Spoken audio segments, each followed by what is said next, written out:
Je veux fixer dans notre esprit quelque chose que nous banalisons, mais qui est fondamental dans notre vie de disciple. C'est vrai qu'aujourd'hui, je vais demander que tu affiches le psaume 34 à partir du verset 5. Nous allons lire. Ce message était d'abord pour moi et ensuite pour vous. Et je veux dire qu'il n'a pas de conclusion.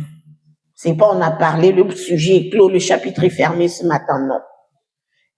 Écoutez cette parole en vous disant, je dois continuer à travailler moi-même dessus, à continuer à rechercher dessus. Amen. Je vais comme faire une intro et la conclusion, ce sera chacun. Psaume 34, à partir du verset 5.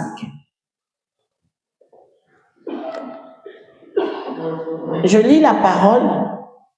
J'ai cherché l'Éternel et il m'a répondu. Il m'a délivré de toutes mes frayeurs. Quand on tourne les regards vers lui, quand on tourne vers lui, les regards, ça c'est une autre version, on est rayonnant de joie.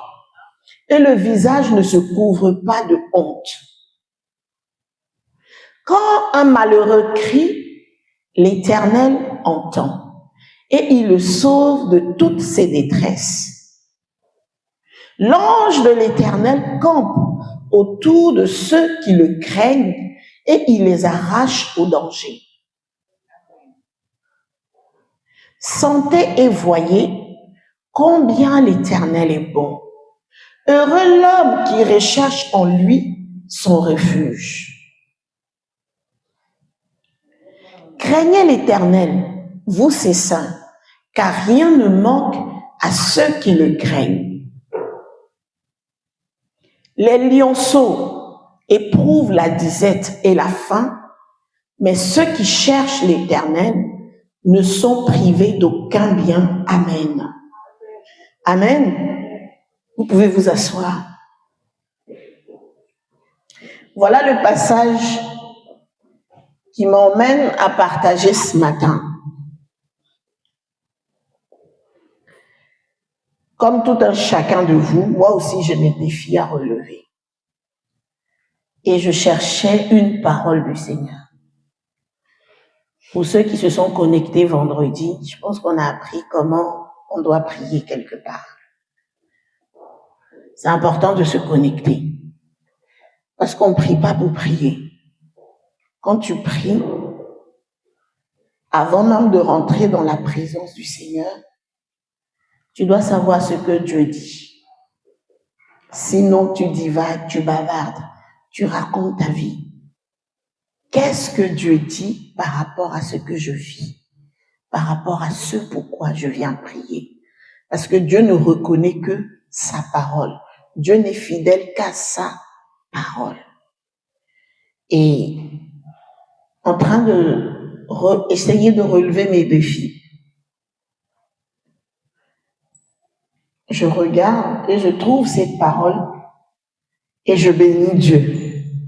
C'est surtout le verset 9, je crois, qui dit « Rien ne manque à ceux qui craignent l'Éternel », si je ne me trompe.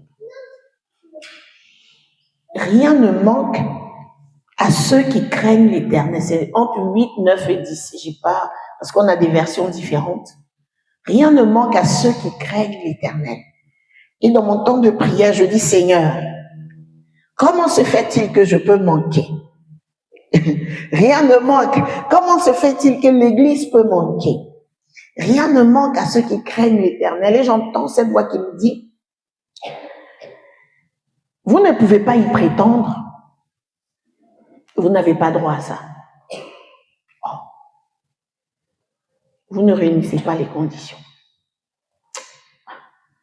Je vais relire le passage encore. Vous ne réunissez pas les conditions. Oh. Vous n'avez pas droit à ça. Je dis, mais comment on n'a pas droit à ça? Pourquoi? Il y a une condition, vous savez, pour vivre les promesses du Seigneur. On a beaucoup de promesses. La parole de Dieu, de la Genèse à l'Apocalypse, est saturée de belles promesses pour nous, les enfants de Dieu. Amen. Et ces promesses-là sont liées à des principes. Et nous devons nous y conformer afin d'en bénéficier. Ça ne sert à rien de revendiquer quelque chose pour lesquelles tu ne remplis pas les conditions. Alléluia. C'est comme ça que le Saint-Esprit a commencé à me parler. Tu ne peux pas venir réclamer quelque chose dont tu ne remplis pas les conditions. Une fois les conditions sont remplies, moi je te l'accorde. Mais là, je te dis non. Beaucoup d'enfants de Dieu sont sincères. Ils aiment le Seigneur. Ils cherchent le Seigneur de tout leur cœur. Mais ils ne voient rien. Et il y a une raison à cela. On prie beaucoup. Vendredi, je disais, prier beaucoup, c'est bien. Mais il faut qu'on ait aussi beaucoup de résultats. Prier peu, beaucoup de résultats, c'est mieux. Si tu pries beaucoup, qu'on voie beaucoup aussi tes résultats, les résultats de ta prière. Ça, c'est important. Ça, c'est ce qu'on a partagé vendredi. Donc, on a prié vendredi pour vivre beaucoup de résultats. Amen. Et je relis encore tout ce passage que j'ai lu ce matin. Psaume 34. Vous savez, quand tu es dans les eaux troubles et que tu passes par des défis que tu dois relever, tu cherches Dieu, ton esprit en alerte. Je relis encore le passage. Je me suis dit, mais ces paroles sont magnifiques. Mais pourquoi? Qu'est-ce qui se passe? Et quand je relis, l'expression qui me frappe, qui est à la base de toutes ces belles paroles, c'est la crainte de l'Éternel. Si j'ai un thème à donner ce matin, la crainte de l'Éternel. Que nous dit le dictionnaire? Le dictionnaire nous dit, on va définir la crainte de l'Éternel. J'aurai 4 ou 5 petits points. On va essayer de conclure et nous allons prier. Qu'est-ce que la crainte de l'Éternel? Selon le dictionnaire, composante de la foi chrétienne qui consiste à adopter une attitude de respect et de soumission envers Dieu. Je reprends. Composante de la foi chrétienne qui consiste à adopter une attitude de respect et de soumission envers Dieu, à avoir confiance en sa sagesse, en sa puissance et en son amour. Je retiens le respect, je retiens l'attitude de respect, je retiens la soumission, la confiance, la sagesse et le respect et l'amour. Je méditais encore sur ce thème et j'ai une Bible d'études et j'ai bien aimé cette définition qu'ils ont donnée. Ils ont dit craignant Dieu. Ils ont dit j'ai envie de dire les craignants Dieu, mais ils ont dit craignant Dieu, c'est quoi? Expression parfois employée pour désigner les non-juifs qui fréquentaient fidèlement la synagogue. Quand on dit craignant Dieu, c'est une expression pour désigner ceux qui fréquentaient fidèlement la synagogue, contrairement aux prosélytes, c'est-à-dire les convertis, qui eux, contrairement aux convertis, aux juifs de l'époque, eux, ils ne pratiquaient ni la circoncision, ni le judaïsme dans son intégralité, mais ils respectaient uniquement certaines règles et adoraient le Dieu monothéiste des juifs. Est-ce que je retiens qu'on parle de quelqu'un, on dit les craignants Dieu, c'est quelqu'un qui était fidèle à la synagogue. Et ils respectaient pas tout le judaïsme, parce qu'à l'époque, on parlait pas encore de chrétienté. Alléluia. Et j'essaye d'aller doucement comme ça pour que chacun d'entre nous puisse comprendre. La crainte de Dieu. La crainte de Dieu, c'est avoir du respect pour Dieu. Avoir de la révérence pour Dieu. La crainte de Dieu, c'est garder sa parole. Honorer Dieu. Alléluia. Dans Genèse 42, verset 18, quand Joseph rencontre ses frères qu'il est élevé en dignité, ils ont peur. Ils pensent que Joseph va se venger d'eux. Et au chapitre 42, verset 18, Joseph craignait Dieu. Il dit, je crains Dieu. Vous voyez, Joseph dit, je crains Dieu. Et dans tout le parcours de Joseph en Égypte, on a vu comment il craignait Dieu. C'est son père qui lui a présenté le Dieu d'Israël. Mais bien qu'étant loin de son père, il avait la conscience que Dieu était avec lui. Et il ne s'est jamais compromis. Au point où, quand il retrouve ses frères, d'abord, il ne s'est pas vengé de la femme de Potiphar qu'il a accusée à tort, parce qu'il craignait Dieu. Parce qu'il respectait les principes de Dieu. Parce qu'il honorait le Dieu que lui avait présenté son père, même en l'absence de son père. Il avait cette conscience-là. Il dit, je crains Dieu. Et c'est le secret de la vie de Joseph. C'est vrai qu'on parle beaucoup de la vie de Joseph. Et c'est Joseph lui-même, il dit, je crains Dieu. Il respecte, il honore Dieu. La crainte de Dieu, c'est pas avoir peur de Dieu. Amen. Souvent quand on dit la crainte de Dieu, les gens pensent que c'est vraiment avoir peur. Non, c'est pas avoir peur de Dieu. C'est plutôt être terrifié d'être loin de Dieu. Alléluia. C'est plutôt être terrifié d'être loin de Dieu parce que tu peux pas avoir, il n'y a pas d'intimité, on ne peut pas avoir une intimité avec quelqu'un qu'on craint, de qui on a peur. Amen. Non, la crainte de Dieu, c'est pas avoir peur de Dieu parce que tu dois avoir une intimité avec Dieu. Mais si tu as peur, tu ne peux pas avoir une intimité de quelqu'un de qui tu as peur. Donc, c'est pas avoir peur de Dieu.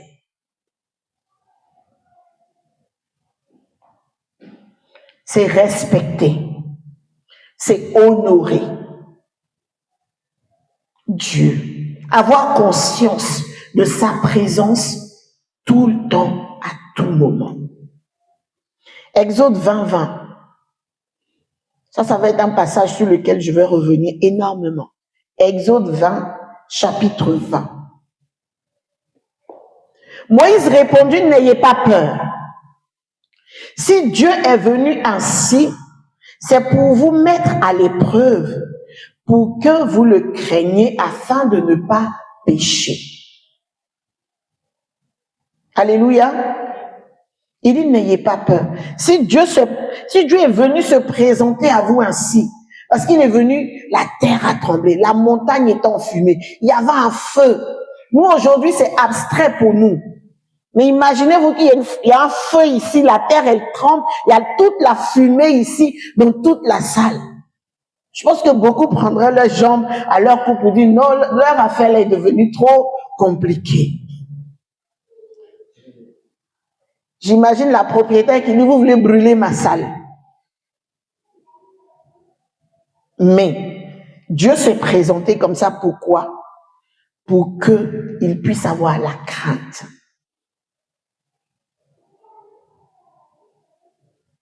La crainte de Dieu est l'œuvre du Saint-Esprit en nous. Ça, c'est mon premier point.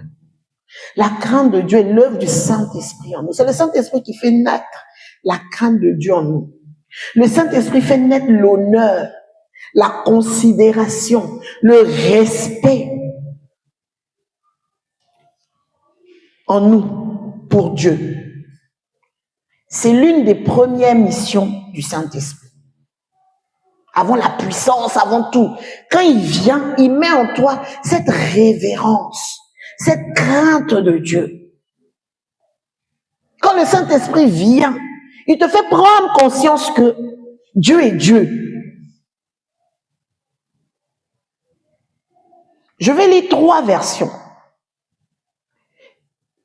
Ésaïe 11, versets 2 à 3.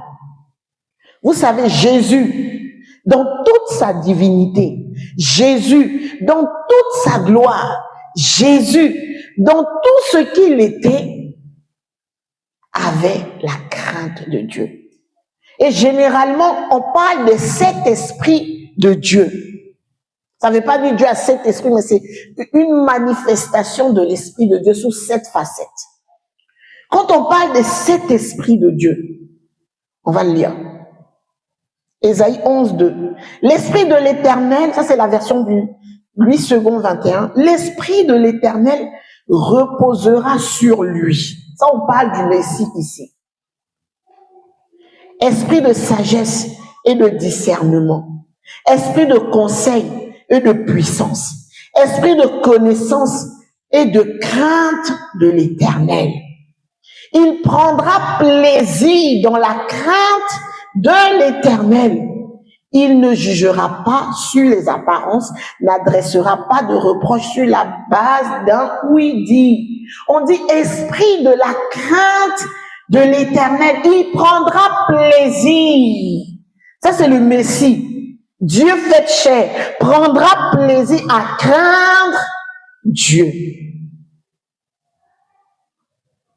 Ce qui veut dire la nature humaine de Jésus à la crainte de l'Éternel.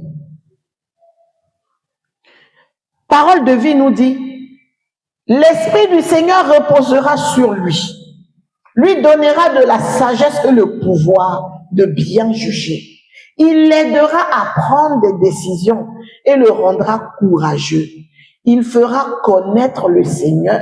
Il lui fera connaître le Seigneur et lui apprendra à le respecter. Là où ils ont dit à le craindre, parole de vie dit à le respecter. Donc craindre Dieu, c'est respecter Dieu. Alors cet homme prendra plaisir à respecter le Seigneur. Dans le français courant, le même verset nous donne un autre synonyme de la crainte de Dieu. L'Esprit du Seigneur est sans cesse avec lui et l'Esprit lui donne la sagesse, le discernement, aptitude de décider et vaillance.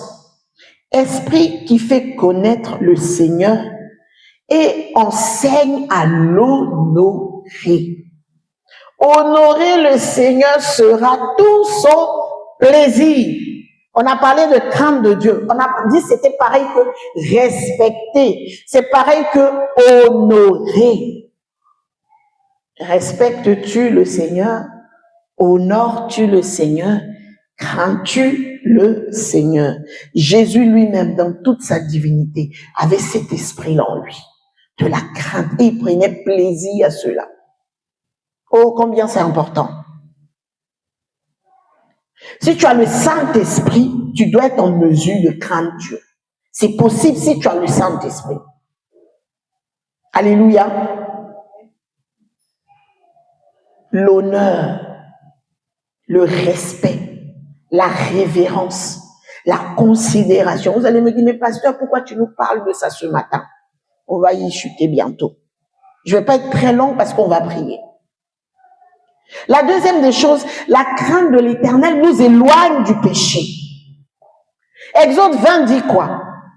Je me suis présenté comme ça pour que vous me craigniez afin que vous ne péchiez point. La crainte de l'Éternel t'emmène loin du péché, loin de l'iniquité. Loin, loin, loin, loin, loin, loin du péché.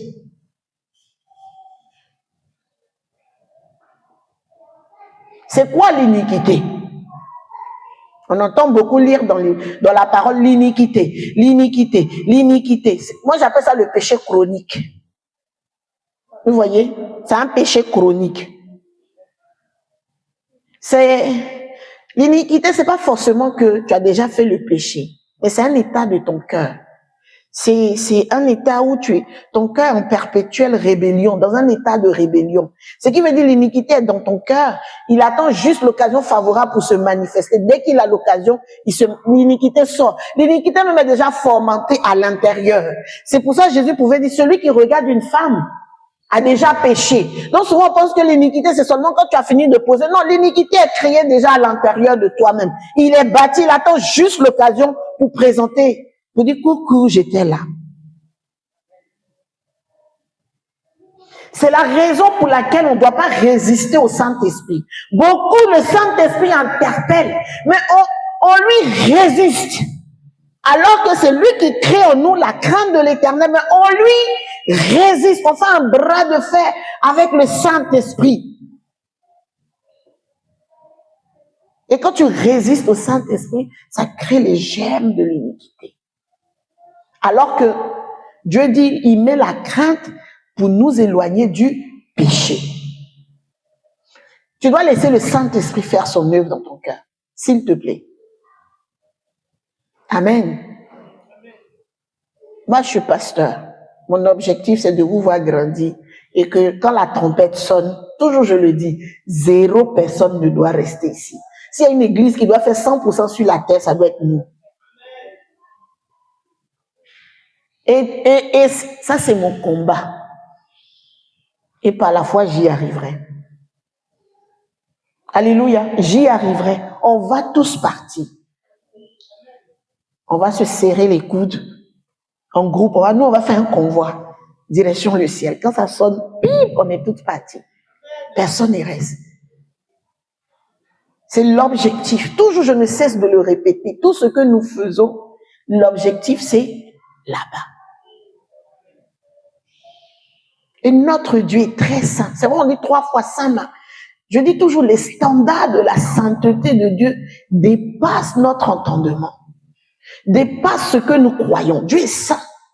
Il dit sans tache, ni ride, ni rien de semblable ne va rentrer dans son royaume. C'est pour ça qu'il s'assure de nous donner le Saint-Esprit pour mettre en nous la crainte de Dieu. On ne craint pas Dieu quand on est ici. On ne craint pas Dieu, je ne sais pas où, mais on craint Dieu tout le temps. Et ça nous préserve. Arrête de résister au Saint-Esprit. Saint-Esprit, c'est la douceur. Saint-Esprit, c'est la patience. Saint-Esprit, j'ai envie de dire, lui, il a des émotions parce qu'on peut l'attrister. Laisse-le faire son job correctement.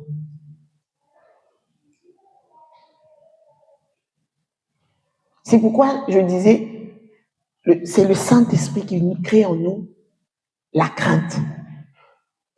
Parce que par sa présence au quotidien dans ton cœur, il crée en toi la crainte. Quand il y a quelque chose, il t'interpelle. Et tout de suite, tu dois te ressaisir et te repositionner. La crainte de Dieu donne naissance à la sainteté dans nos vies. Alléluia. Elle donne naissance à la sainteté dans nos vies et dans nos cœurs. 3. La crainte de Dieu nous rapproche de lui.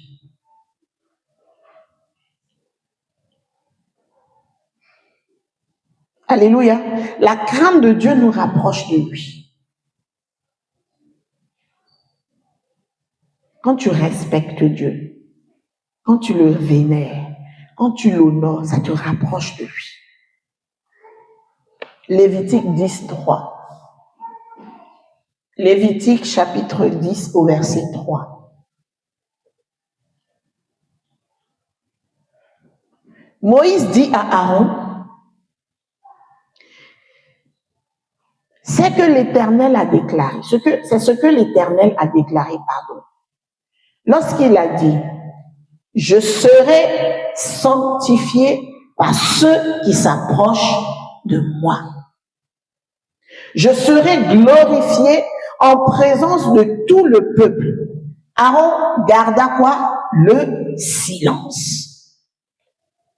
La crainte de l'Éternel peut te faire, quand tu réalises, tu te tais. C'est pas partout on ouvre sa bouche pour parler. C'est pas partout on critique. C'est pas partout on murmure. Il dit, je serai sanctifié. C'est un fondement de la vie de disciple. Moi, je ne parle pas de chrétien. Aujourd'hui, je ne veux plus m'identifier en tant que chrétienne. Ça ne m'intéresse plus. Je veux être disciple. Jésus a dit, allez, faites de toutes les nations mes disciples, n'a pas dit faites des chrétiens. Parce que chrétien aujourd'hui, ça ne veut rien dire.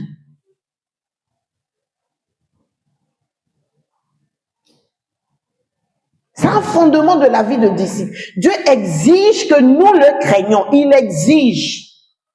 Oui, Dieu nous le demande. Pour être proche de lui, il faut être dans la sanctification. Il faut le craindre. J'ai écouté un homme de Dieu et sa phrase m'a percuté. Jusqu'aujourd'hui, je suis encore en train de réfléchir sur ce qu'il a dit. Il dit, dans la parole, dans les Écritures, il y a les devrait être et il y a les doit être. Dans la Bible, dans la parole de Dieu, il y a les devrait être et il y a les doit être. Si tu écoutes les devraient être qui sont dans la Bible, tu es sage d'écouter les devraient être. Et il dit, il est complètement fou d'ignorer les doit être. Ce qui veut dire que dans la Bible, il y a des choses que la parole dit, ça devrait être comme ça. C'est comme ça que Dieu voudrait que ce soit. Il dit, tu es sage d'écouter ça. Mais tu es fou d'ignorer ce que Dieu dit. Ça doit être comme ça. C'est pas devrait, ça doit être comme ça. Et Dieu dit, il doit être craint. C'est pas devrait, c'est un doit être craint. Quand on parle de la crainte de Dieu, ça rentre dans le domaine de doit être. Et il dit, tu es complètement fou d'ignorer tous les doit être de la Bible.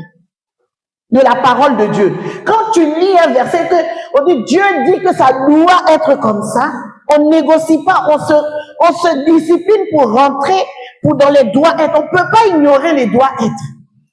Si tu écoutes les devraient être, tu es sage.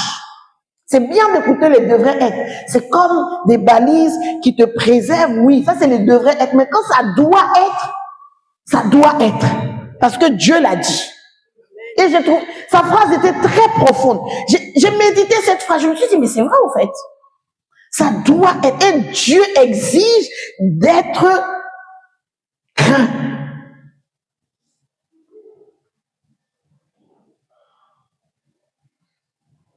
Dieu exige d'être regardé comme saint.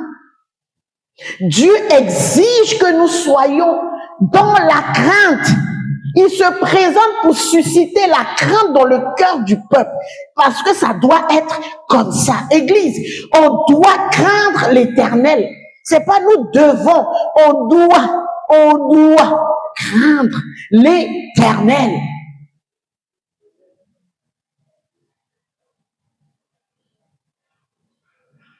Est-ce que nous connaissons le Dieu que nous prions?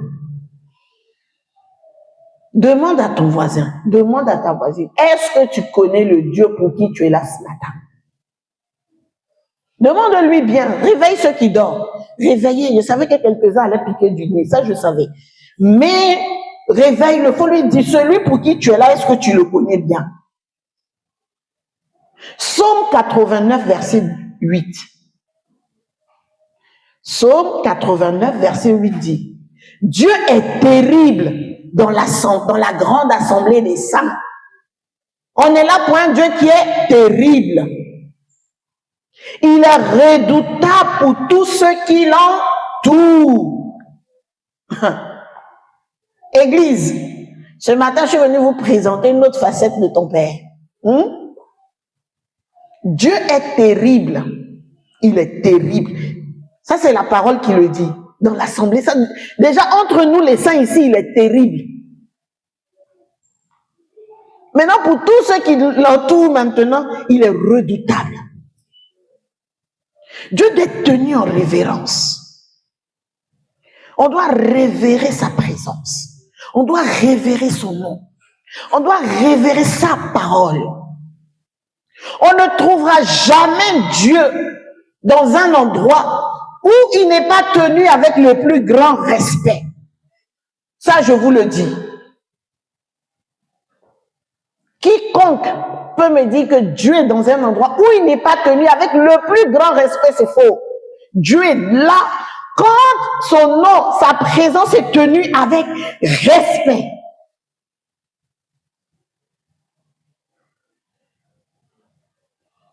C'est vrai, Dieu omnipotent, il est partout. Mais je parle de sa présence manifeste. Je parle de sa gloire. Parce que même Dieu est partout. Oui, c'est vrai. Mais la présence manifeste de Dieu est dans un endroit où il est craint, où il est honoré, où il est respecté. Alléluia.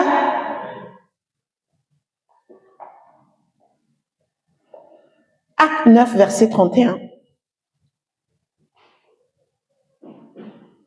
L'Église était en paix dans toute la Judée, la Galilée et la Samarie, s'édifiant et marchant dans la crainte du Seigneur. On va me dire, pasteur, ça c'était l'Ancien Testament. Là, je vous parle de Actes. Ça, c'est la première Église. On dit, elle s'édifiait et elle marchait, marchant dans la crainte du Seigneur. Et elle s'accroissait par l'assistance du Saint-Esprit. Aujourd'hui, il n'y a aucune crainte dans le corps de Christ.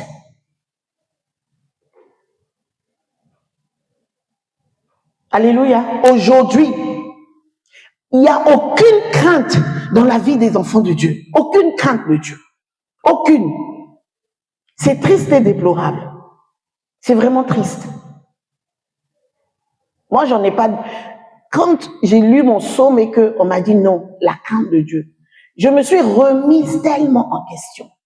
Chaque domaine, chaque point, je me suis remise en question dans les détails. Oui, Dieu est dans les détails.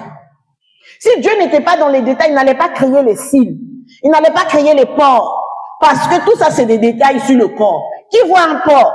Même nous, les femmes, on est obligé de mettre le mascara pour réintensifier les cils. Tellement c'est détail, tellement c'est petit, c'est rien. Oui, Dieu est dans les détails. C'est un Dieu de détails.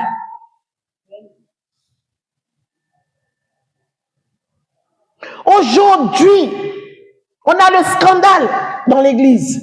Parce qu'il n'y a pas la crainte de Dieu. Il y a des dérives dans l'église. Parce qu'il n'y a pas la crainte de Dieu. Il n'y a plus de paix dans l'église. L'église où le Seigneur dit vous venez, c'est un endroit où il y a la paix. C'est nous les enfants de Dieu qui distribuons la paix. Il dit si vous arrivez quelque part, dites que la paix du Seigneur soit avec vous. Mais au milieu de nous, il n'y a plus la paix parce qu'il n'y a pas la crainte de Dieu. Chacun fait comme il veut, comme il entend, comme bon lui semble. On se permet tout et n'importe quoi dans la présence de Dieu. On ne se dit pas que ici on est là, on a dit le culte était à 9h, Dieu était là à 9h. Dieu nous a pas dit de mettre le culte à 9h. C'est ensemble, on a décidé de mettre le culte. Et lui, il est là. On se permet de faire des va-et-vient inutiles. Ça peut arriver. Pendant qu'on parle, les gens prêchent, les autres sont dans leur téléphone. Ça mâchouille ici, ça cause ici, ça se taquine, ça pique du nez. Mais on est où? On est dans la présence de Dieu. Et c'est un Dieu quoi? Redoutable. Et Dieu est le même hier, aujourd'hui et éternellement. Il n'a pas changé, hein. C'est le même Dieu qui a calciné Uza comme un holocauste parce qu'il a voulu toucher l'arche de l'alliance. Je te parle de ce Dieu. C'est pour ça que je dis, est-ce que tu sais qui tu pries? Le Saint-Esprit peut te réveiller. Non, toi, tu es trop fatigué, tu dors. Le Seigneur va t'interpeller. Fais ci. Ah non, toi, tu es trop occupé, tu n'as pas le temps. Et tu vas te pointer. Seigneur, rien ne manque à ceux qui te craignent. Tu le crains? Dieu est fidèle à sa parole. Hein? Dieu est fidèle à sa parole. On a beaucoup de bébés qui ne veulent pas grandir dans les églises. Parce qu'ils n'ont pas la crainte. Les gens rentrent dans la présence de Dieu comme dans un moulin.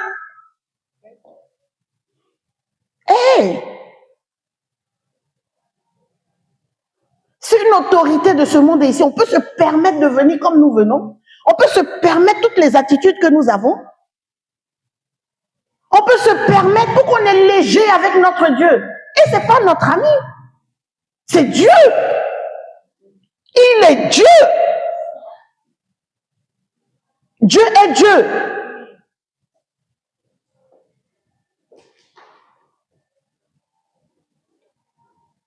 Beaucoup ont la foi, je ne doute même pas. Beaucoup d'enfants de Dieu ont la foi, mais ils n'ont pas la crainte.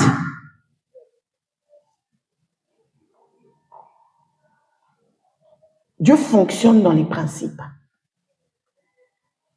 Attention à la familiarité. Aujourd'hui, le culte est devenu familial. On a tout désacralisé. Il n'y a rien de sacré dans l'église. Tu vas voir, des gens vont venir toucher la chair, se positionner, se pavaner, faire tout et n'importe quoi sur la chair. Aujourd'hui, souvent quand tu es là, tu regardes l'attitude des enfants de Dieu, tu dis, mais hey, ce qu'ils ne se permettraient même pas dans la maison de leur père, ils le font ici, dans la présence de Dieu. C'est pourquoi je dis, la crainte de Dieu te rapproche de Dieu. Quand tu crains Dieu, tu as la conscience permanente que Dieu est avec toi partout où tu vas, parce que tu as le Saint-Esprit en toi. Et il est Dieu. Oui, le chaman n'est pas un prophète, je suis un pasteur.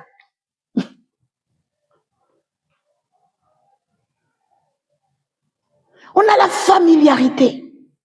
On rigole, on blague avec les choses de Dieu. On prend tout à la légère. Mais quand il s'agit de contrats d'argent, les gens sont sérieux, disciplinés, ils sont cubes. Ils sont même pas carrés, plusieurs carrés, cubes. Quand il s'agit d'argent, ils sont tellement carrés que ça devient un cube, plusieurs carrés en même temps. Mais quand il s'agit de la chose de Dieu, on rigole avec toi, on prend tout à la légère. Non, on est fatigué, on n'a pas le temps, on est ceci, on est cela. Même le culte n'est même pas préparé. Si je me suis réveillé seulement, j'y vais. Ah. Nous devons avoir un esprit de révérence. On doit venir ici avec crainte et tremblement. C'est pas une salle, c'est la présence de Dieu qu'on se réunit ici. Dieu est là. Dieu est ici.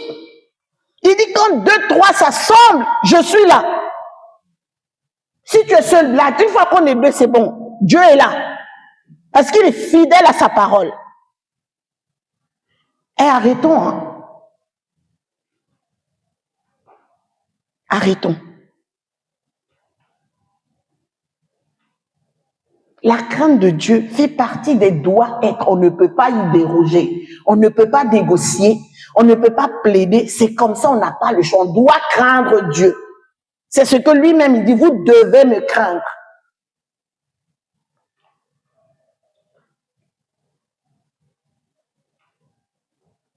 Hébreux 12.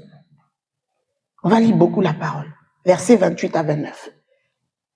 C'est pourquoi, recevant un royaume inébranlable, montrons notre reconnaissance en rendant à Dieu un culte qui lui soit agréable, avec piété, avec crainte.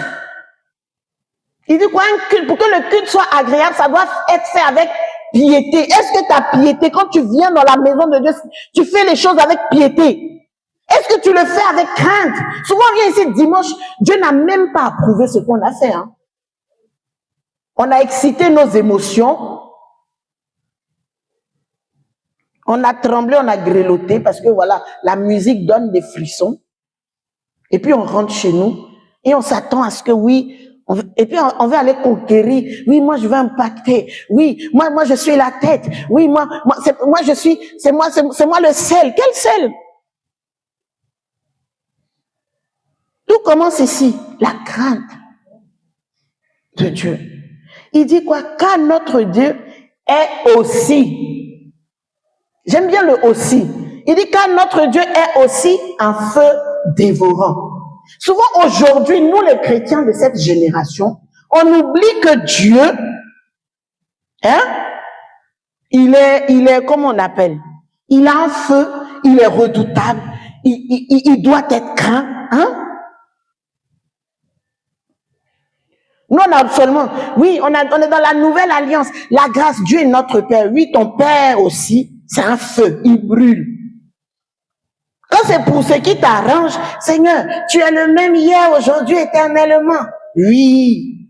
Quand ça t'arrange, hein, quand c'est pour demander ce que tu veux, Père, tu es le même hier, aujourd'hui, éternellement. C'est le même Dieu qui a ouvert la terre et puis qui a envoyé les gens vivants en enfer.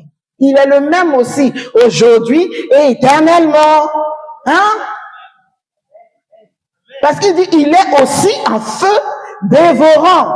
Oui, Dieu est mon Père. Papa, tu ne changes pas. Oui, il ne change pas. Donc fais gaffe à toi. Amen. C'est pas seulement quand il doit déverser la bénédiction, là il ne change pas. Pour sévir aussi, il corrige celui qu'il aime. Dieu châtie celui qu'il aime. Il y a beaucoup de personnes ici, c'est pas des problèmes. Moi je prie plus. Après ça là, j'ai dit Seigneur, c'est que beaucoup sont en train d'être châtiés ici. Parce qu'il est le même. Il dit quoi? Ne méprise pas la correction de Dieu. Car Dieu châtie celui qu'il aime. Donc si Dieu t'aime trop, sois prêt à être châtié. Faisons gaffe. J'ai médité ça pendant, je sais même pas quand, peut-être un mois je suis dessus. J'ai pas encore fini.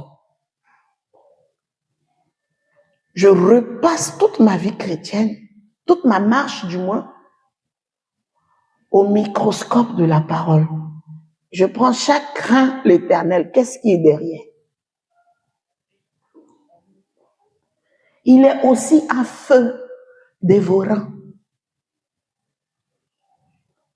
C'est surtout le aussi. C'est notre Père d'amour qui déborde. Dieu est amour, mais il est aussi un feu dévorant.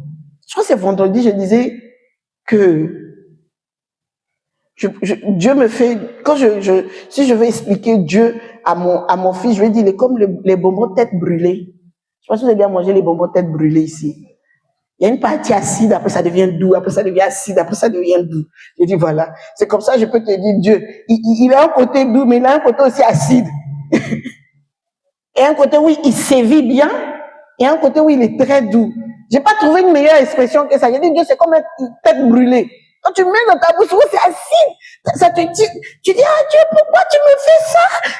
Après, il te vient encore, il t'adoucit encore, il vient, c'est comme ça. C'est comme les parents. Il y a des moments où tu mets la fessée, comme ce matin, et puis il y a des moments où tu reprends, tu fais un câlin. C'est un père. Il est aussi un feu dévorant. Il y a une chanson que je ne sais pas si vous la connaissez. Je ne pense pas que vous la connaissiez. Elle dit, un trône, une mer de cristal, resplendissant de lumière, un royaume au-dessus des nuages, où les anges se prosternent, des voix des tonnerres retentissent dans les cieux, des louanges s'élèvent, doux parfum agréable, honneur en tous les siècles, à toi ô lion de Juda, car tu es l'image du Père éternel. Gloire à Dieu dans les cieux, roi de toute la terre, gloire au Dieu merveilleux, celui pour qui je suis, il est celui pour qui je suis, il est redoutable, des voix, des tonnerres.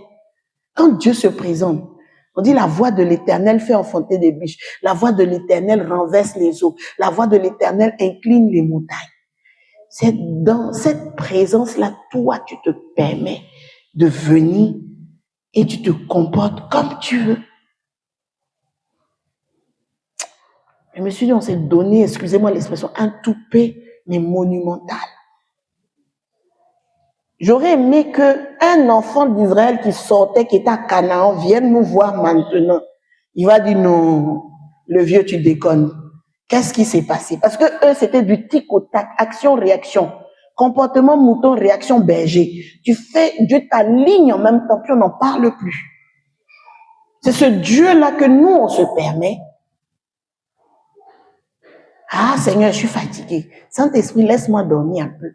Ah, oui, pasteur, excuse-moi aujourd'hui là, mais vraiment, ça va pas être possible. On parle de qui? On parle de Dieu. J'avance rapidement parce que je veux qu'on prie. Nous avons trop de légèreté, trop de laisser aller. On a tout désacralisé dans l'église, dans le temple de Dieu. On est en train de lire, on a lu Lévitique. Quand on voyait tout le protocole qui était mis en place avant que le voile soit déchiré, on est complètement fou. Comme l'a dit le pasteur, d'ignorer les doit-être.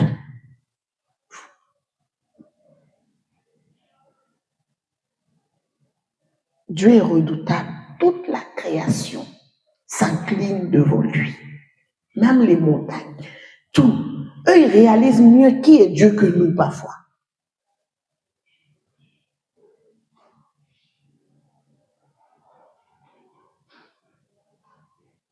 On doit tenir. Dieu, c'est sa parole. C'est sa parole. Dieu, c'est sa parole. Est-ce que tu respectes la parole de Dieu? Est-ce que tu honores la parole de Dieu? Est-ce que tu respectes sa présence comme nous sommes réunis ici? C'est là où il y a la différence entre les chrétiens de l'ancien, la première église, nous. Eux, ils faisaient les cultes avec crainte et tremblement. Et ils se faisaient au milieu de beaucoup de miracles, beaucoup de prodiges. Mais puisque nous, on n'a plus la crainte de Dieu, Dieu ne se manifeste plus au milieu de nous. Parce que Dieu exige le respect de sa présence. Dans Exode 20, il différencie la peur et la crainte de Dieu. La personne qui a peur de Dieu, c'est qu'elle a quelque chose à cacher. Comme Adam, quand il a fait, tout de suite, il allait se cacher. Vous savez, souvent, là, tu vois des frères ou même des sœurs, il y a quelque chose à cacher. Parce que la crainte de Dieu t'amène vers Dieu. La crainte de Dieu te fait apprécier sa présence. Mais quand il y a le péché, mais il y a quelque chose, ça t'éloigne de Dieu.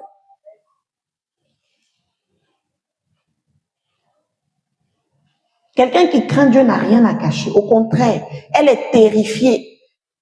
Elle a même peur d'être loin de Dieu, de perdre la présence de Dieu. C'est pourquoi David pouvait dire, ne me retire pas ton Esprit Saint. Ne me retire pas ta présence. Tous les jours, toujours dans les psaumes, il dit, tous les jours de ma vie, je veux rester dans ta présence, je veux rester dans ta maison. N'est-ce pas? Beaucoup de chrétiens, oui, aiment vraiment Jésus, mais ils n'ont pas la crainte. Ils n'ont pas la crainte. C'est pour ça que certains rétrogradent. Celui qui aurait pu rétrograder, le premier, c'était Joseph. Son papa lui a parlé d'un Dieu. Il est dans un pays étranger. C'est le même Dieu que ses frères priaient aussi. Ils l'ont vendu, ils ont été méchants. Joseph aurait pu dire, mon père n'est pas là, moi je suis loin, je rétrograde, je vis ma vie. Non. Mais quand tu as la crainte de Dieu, tu te dis, même je ne peux pas me permettre de retourner à ce que j'avais laissé parce que je sais que Dieu est là. Aujourd'hui, beaucoup d'enfants de Dieu rétrogradent, retournent en arrière, quittent les assemblées parce qu'ils ne craignent pas Dieu. Si tu crains Dieu, que tu tiens Dieu en respect. Comme je dis aux gens, c'est les hommes de Dieu qui vous ont déçus, c'est pas Dieu. C'est les hommes de Dieu qui vous ont déçus, c'est pas Dieu. On mélange Dieu avec tout. Tu as dit homme et puis après tu as mis Dieu. Celui qui est Dieu, homme, c'est Jésus. Nous autres là, c'est homme de Dieu. On est homme d'abord, puis il y a Dieu maintenant venu mettre pour lui. Maintenant, celui qui est Dieu, puis il s'est fait homme. Dieu, homme, c'est Jésus. Quelqu'un qui craint Dieu ne peut pas se dire non, comme on m'a fait ici, moi, je laisse tomber. Moi, je suis vos histoires de Dieu là. Moi, moi, je crains Dieu. Est-ce que c'est Dieu qui m'a fait ça? Non. J'ai tellement le respect de Dieu que je ne peux pas me permettre.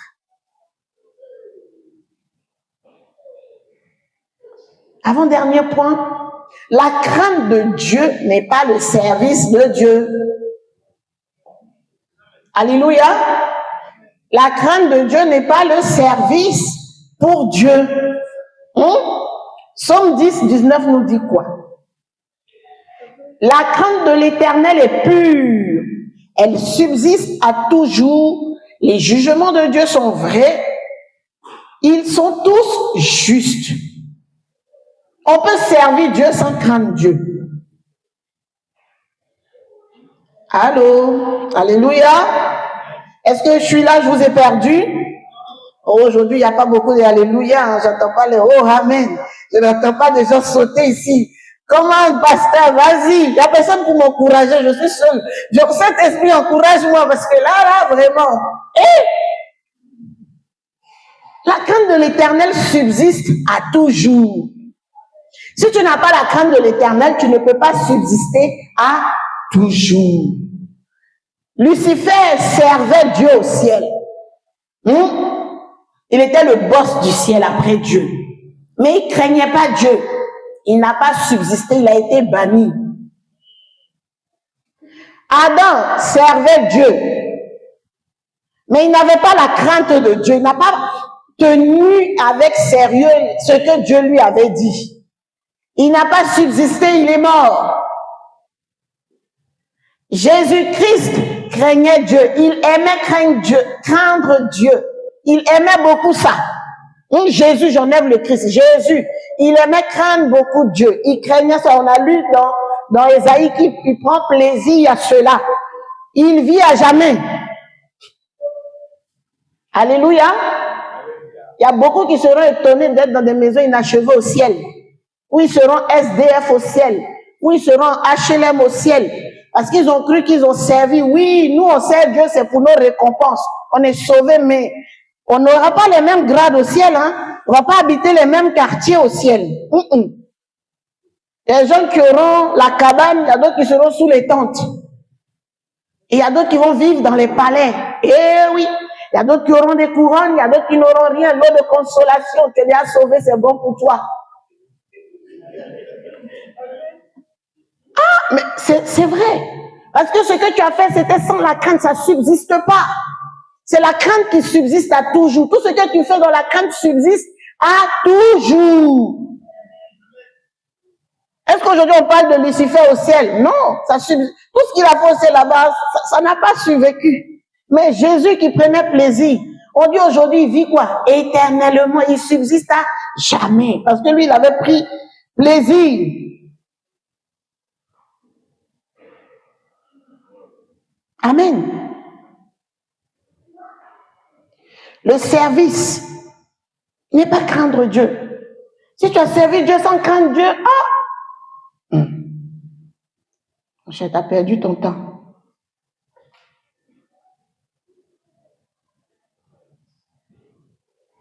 Amen. Sers Dieu. Crains Dieu. Crains Dieu et sers Dieu. C'est Joseph qui est resté correct dans ses bottes. Lui, il a tout fait, il est resté intègre. Il servait. Et aujourd'hui, on parle des œuvres de Joseph. N'est-ce pas? Dans Matthieu, on ne va même pas afficher. Nous connaissons tous ce verset. Dans Matthieu 7, verset 22-23, Jésus dit quoi? Certains diront, Père, n'avons-nous pas sauvé, ressuscité les morts, fait des miracles, fait des prodiges, fait des choses extraordinaires. Dieu a dit, je ne vous connais pas. Arrière de moi. Ouvrier de quoi? L'iniquité. Vous avez vu, Et on avait dit en haut, et la crainte de Dieu fait quoi? Fait éloigner de l'iniquité. Donc si tu n'as pas la crainte, tu sais, tu es en train de travailler l'iniquité. Aujourd'hui, c'est simple, Dieu nous attend sur le terrain de la relation. Nous, on est sur le terrain du service. Amen. Ah non, moi je sers Dieu, je suis au département. Mais département, tu es dedans là, tu sers Dieu comment? Même pour prier pour ton département. Même une pensée, même dans la semaine pour le département. Une pensée. Tu vas au département, on murmure. Encore, il faut se lever le matin. C'est quoi cette affaire-là? Les gens, ils fatiguent, on est fatigué toute la semaine. Mais quand on te dit, on disait tous les jours ici, tu arrives ici à l'heure, tu as 1000 euros. Les gens qui auront 3/4 d'heure d'avance, il faut être sûr qu'ils auront fait le pied de grue. Vous savez, nous, j'ai un pasteur, mon pasteur. Que Dieu te bénisse de là où tu es. Où j'ai commencé, où j'étais jeune. Quand je suis arrivée, j'étais au CM2. J'étais même pas, je pense que je passais en 6e et puis on est arrivé. Les chrétiens venaient à l'heure. L'église, c'était n'importe quoi. Le matin, il est arrivé. Il dit, oh. Et il était énervé. Parce que les chrétiens ne craignaient pas Dieu. Si on ne craint pas Dieu, c'est pour nous tous, c'est pas seulement pour eux. Le matin, le culte commençait là-bas à 7 heures. C'était en Côte d'Ivoire. Oui, 7 heures. Oui, ça commence tôt. La vie commence tôt là-bas. Il faut finir le culte avant que le soleil devienne au zénith. Parce que quand il fait chaud, même tout ce que le pasteur raconte, tu ne comprends plus. Tellement tu as chaud. Nous, le culte commence tôt. Je vous assure, à 7h30, il a fermé l'église. 7h30. Le culte commence à 7h. 7h30, il a fermé l'église. Il a apporté une exhortation en 15 minutes. On a prié et puis il a ouvert les portes de l'église à 8h. Et moi, nous, on était au groupe musical. J'étais petite, j'étais la plus petite du groupe. Petite comme ça. Il dit, vous savez quoi? Quand on a ouvert l'église, une église de presque 400 personnes, hein, à peu près, hein, on était à peu près 400, 300 par là. Elle était grande, l'église, et elle était pleine. D'autant plus qu'elle était en construction, mais elle était encore plus grande. Et qu'est-ce qu'il a fait? Quand vous nous voyez nous courir ici pour dire, ah, parce que moi, je peux pas. Je peux pas, même si je décide de dormir, mon subconscient me dit, tu peux pas, je me réveille. Je peux pas. Et on était là. Et l'église a un grand portail comme ça. Et nous, on était là. Et dès qu'ils ont ouvert le portail, entre ceux qui ont commencé à engueuler les gens de l'accueil, oui, vous avez fermé l'église. Parce que généralement, quand on prend la Sainte Seine, on ferme l'église pour éviter trop de... Oui, pourquoi ils ont fait la Sainte Seine, tout ça bavardait. Puis nous, il nous a dit de chanter, bienvenue, cher adorateur de Dieu. Notre Seigneur revient bientôt. Il dit, le Seigneur arrive, le peuple était déjà là. Puisque c'est vous le Seigneur, vous faites désirer, au lieu d'arriver au culte à l'heure. Je vous assure que... Et dès que toute cette foule-là s'est assise, on s'est levé, on a prié pour la fin.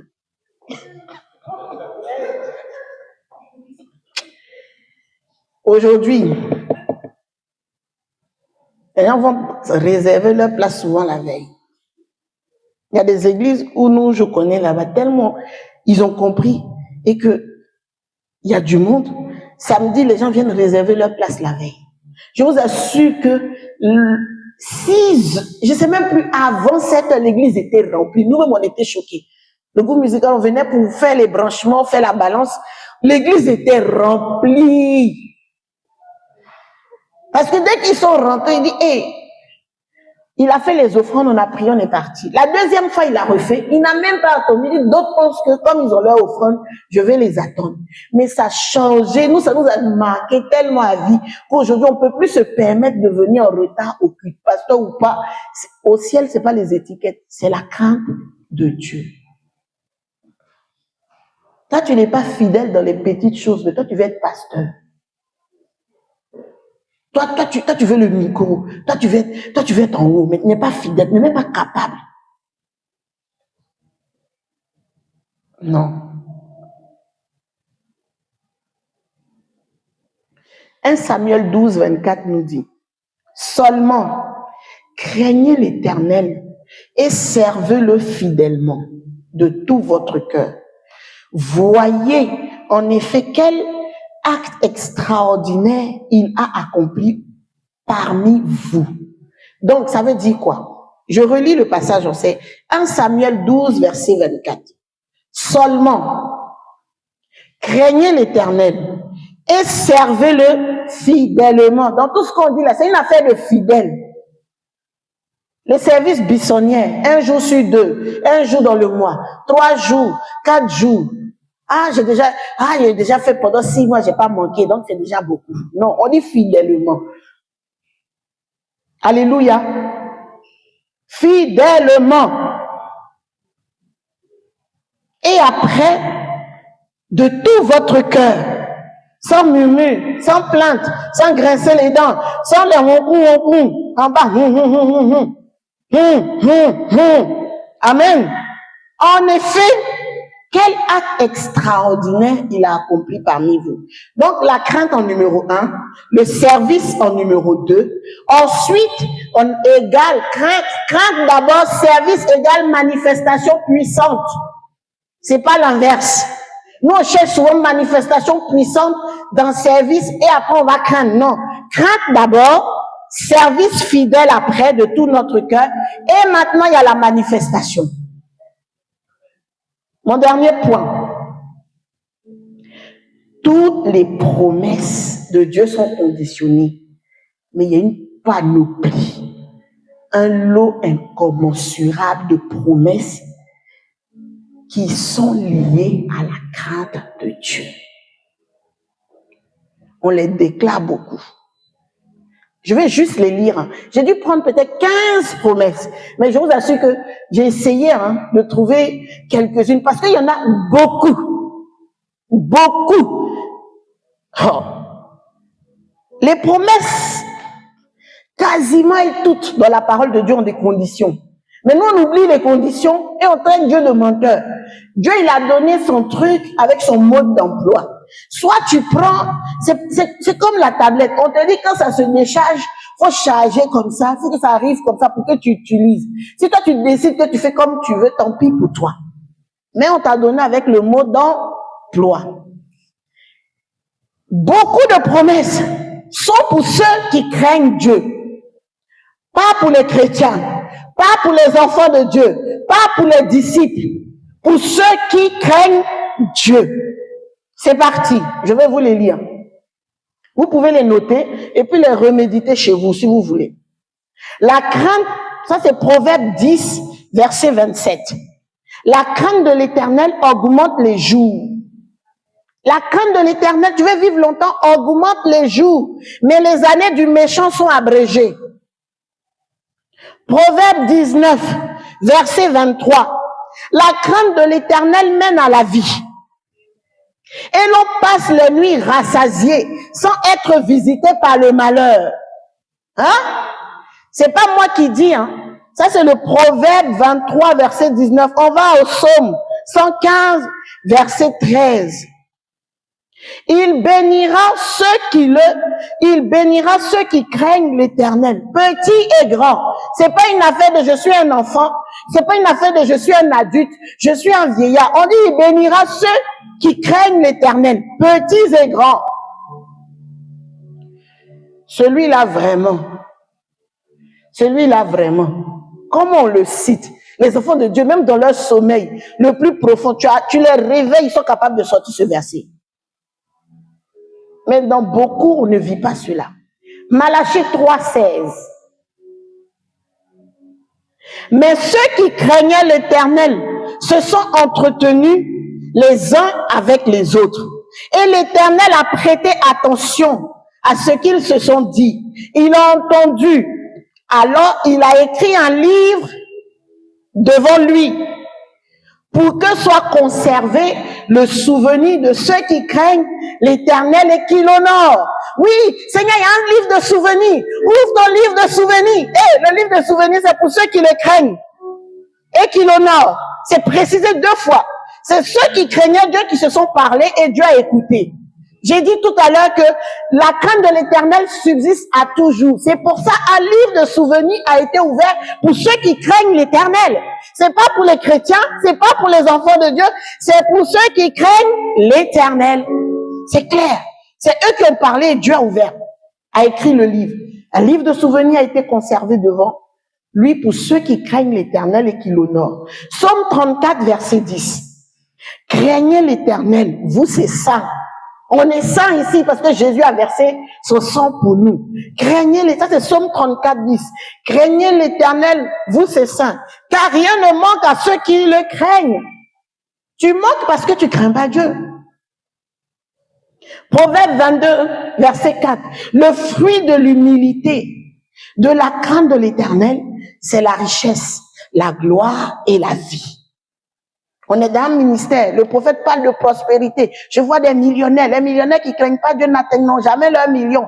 Parce que la richesse, c'est la crainte de l'Éternel. On peut t'imposer les pieds jusqu'à les mains. Tu as des nids chauves. Tu n'auras rien. Même Dieu t'a montré, tu as rêvé, tu t'es couché, tu étais debout. Les promesses de Dieu sont conditionnées. Est-ce que j'ai parlé d'enfants de Dieu? Est-ce que j'ai parlé de chrétiens? Est-ce que j'ai parlé de disciples? C'est écrit quoi? Ceux qui craignent l'Éternel. On a dit quoi? Petits et grands. C'est pour ça que je dis les jeunes, si vous avez capté ça maintenant, vous allez vous éviter. Tu veux être riche, tu veux... C'est ceux qui craignent l'Éternel. Apocalypse 11, verset 18 dit, « Les nations se sont irritées et ta colère est venue.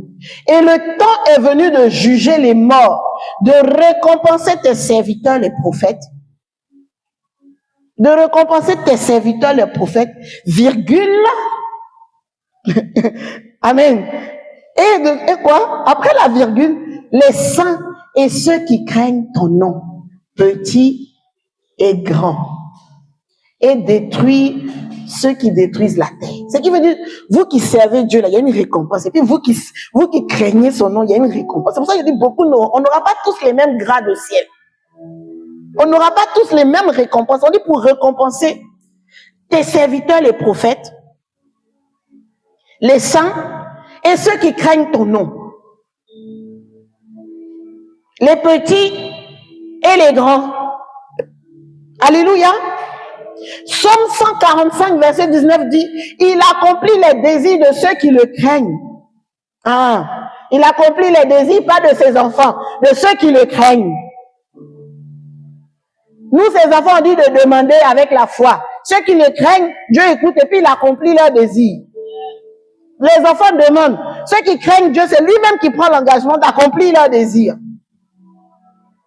Il accomplit les désirs de ceux qui les craignent et il entend leurs cris et il les sauve. Souvent, Dieu n'entend pas beaucoup d'entre nous ici parce qu'on ne le craint pas. Ça ne sert à rien de pleurer, de te rouler par terre, que le nez coule, tout ça. Dieu n'est pas dedans. Il dit, il faut le craindre. Vous voyez toutes ces promesses, on les connaît, hein, on les prononce, hein, mais on ne se rassure pas qu'on craint Dieu. Oui, c'est pour ceux qui le craignent. Oui, Seigneur, tu as dit. L'ange, ça c'est le best. Ça, c'est la cerise sur le gâteau. L'ange de l'Éternel campe autour de ceux qui le craignent et les arrache au danger. Psaume 34, verset 8. Qui l'a pas prononcé? Si toi tu crains Dieu, le danger va t'attraper. Parce que le danger va t'attraper. Le diable va te tripoter. Les sorciers vont te maltraiter. Faut pas craindre Dieu. Eux, ils blaguent pas. Hein? Ils vont te tripoter propre. Et tu vas dire, moi je suis chrétien, moi je suis enfant de Dieu, moi je suis saint. On fait la distinction, les saints et ceux qui craignent. L'ange de l'Éternel campe autour de qui? Des chrétiens?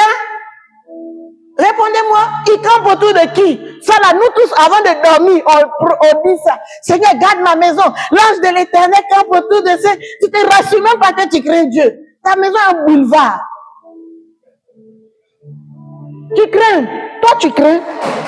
Et tu veux prétendre à des choses pour lesquelles tu ne remplis pas les conditions. Ah, l'ange de l'Éternel, je dors, je me couche en paix. L'ange de l'Éternel campe autour de ce. Ta parole dit. On dit ceux qui le craignent. Toi, tu le crains. Si tu ne le crains pas, dépose son verset tranquille. Luc 1, verset 50. Sa miséricorde s'étend d'âge en âge pour ceux qui le craignent. J'y vais rapidement, l'heure est arrivée.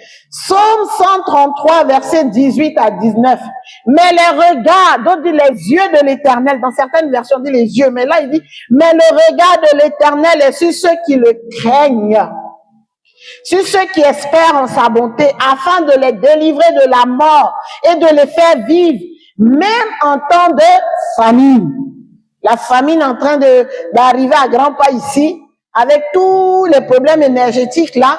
On dit, c'est ceux qui le craignent qui n'auront pas, qui subissent pas la famine. Amen. Deutéronome 6, ça c'est quelques-uns. Hein. Depuis tout à l'heure, ce que j'ai dit quoi? Ceux qui le craignent. Ceux qui le craignent. Ceux qui le craignent. Deutéronome 6, 24. L'Éternel nous a commandé de mettre en pratique toutes ces lois et de craindre l'Éternel notre Dieu, afin que nous fussions toujours heureux. Ceux qui le craignent, afin que nous fussions toujours heureux et qu'il nous conserva la vie comme il le fait aujourd'hui. Malachie 4, verset 2. Mais pour vous qui craignez mon nom, se lèvera le soleil de justice et la guérison sous ses ailes. Quand on est malade, pour moi se lève le soleil de justice et la guérison sous ses ailes. Et c'est pour ceux qui le craignent. Vous sortirez et vous sauterez comme des veaux d'une étable. Ça c'est mon coup de cœur. Psaume 128, verset 1 à 4. Ça, c'est mon coup de cœur. Je crois que j'ai peut-être lu, hein, mais il a eu une autre couleur dans mes yeux, ce verset. Heureux tout homme qui craint l'Éternel, qui marche dans ses voies. Tu jouis du travail de tes mains. Déjà, combien d'entre nous travaillons ici, on a du mal à boucler les fins de mois. On galère, on travaille, on dirait des esclaves. Mais on dit heureux tout homme qui craint l'Éternel, qui marche dans ses voies. Il jouit alors du travail de ses mains. Tu es heureux, tu prospères. Ta femme est comme une vigne féconde dans l'intérieur de ta maison. Tes fils sont comme des plantes d'olivier autour de la table. C'est ainsi qu'est béni l'homme qui craint l'Éternel. Waouh! Waouh! Waouh! La crainte de l'Éternel. On gagnerait à nous y appliquer. Vraiment. Pour finir, comme il y a certains qui sont trop spirituels, TTS, très, très, très spirit. Exode 1, verset 21. Et je conclus. Parce que les sages-femmes avaient eu la crainte de Dieu, Dieu fit prospérer leur maison.